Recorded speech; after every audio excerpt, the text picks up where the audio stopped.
Let me show you proof that it's not too late to buy Bitcoin. To the person who is about to grab their car keys and go to the ATM and take out $3,000, you say what? You don't need to. Your ATM is safe, your banks are safe, there's enough cash in the financial system, and there is an infinite amount of cash at the Federal Reserve, an infinite amount of cash at the Federal Reserve, an infinite amount of cash at the Federal Reserve. In Argentina, the price of Bitcoin is above 124 million pesos. In Chile, the price of Bitcoin is above 102 million pesos. In Haiti, the price of Bitcoin is above 14 million Haitian good. In Nigeria, the price of Bitcoin is above 174 million naira. And in Vietnam, the price of Bitcoin is above 2.8 billion Vietnamese dong. If the price of Bitcoin can be that high in other currencies, why can't it be 10 million US dollars? You know, why can't it be 100 million US dollars?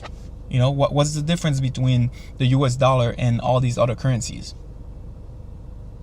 No, like it's the same thing. It's all fiat money that's being printed out of nothing. Like, yeah, like you can argue that, yeah, the US dollar is used as the global reserve currency. You can say, yeah, they use the US dollar as for global trades. But at the end of the day, fiat is fiat. You know, it's being printed out of nothing. That's why the dollar loses value over time, right? And that's why assets go up over time, because when you're creating too many dollars, you need more dollars to buy that same asset because the dollar is losing value. So in reality, your asset is not really gaining value. It's the dollar that's losing value. And also, just because the US dollar is the global reserve currency doesn't mean that it's gonna be the same forever. Because in history, we've had different global reserve currencies in the past, and nobody knows about that.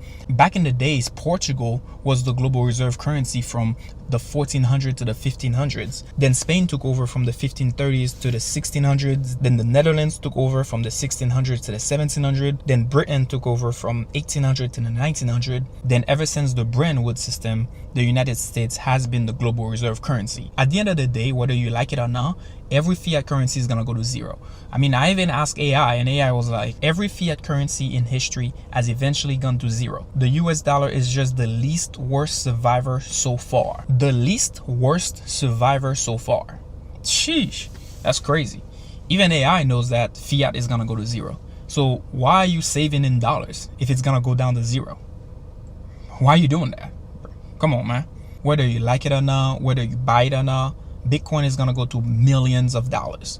And the reason why I think so is because they're gonna print the living hell out of that currency. And that's just a fact. They have no choice. They are gonna keep printing the crap out of that. Fair to say you simply flooded the system with money? Yes, we did. That's another way to think about it. We did. Where does it come from? Do you just print it? We print it digitally.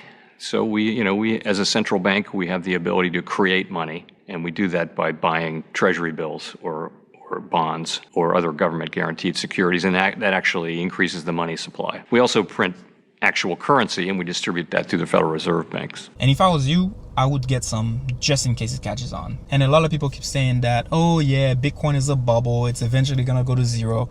Nah, bro, the dollar is the bubble. Let me know if that makes sense to you in the comments below, because the faster you understand this, the wealthier you will become. And also the other thing is that there is 1,000 trillion dollars of capital floating around, and Bitcoin is only 2 trillion.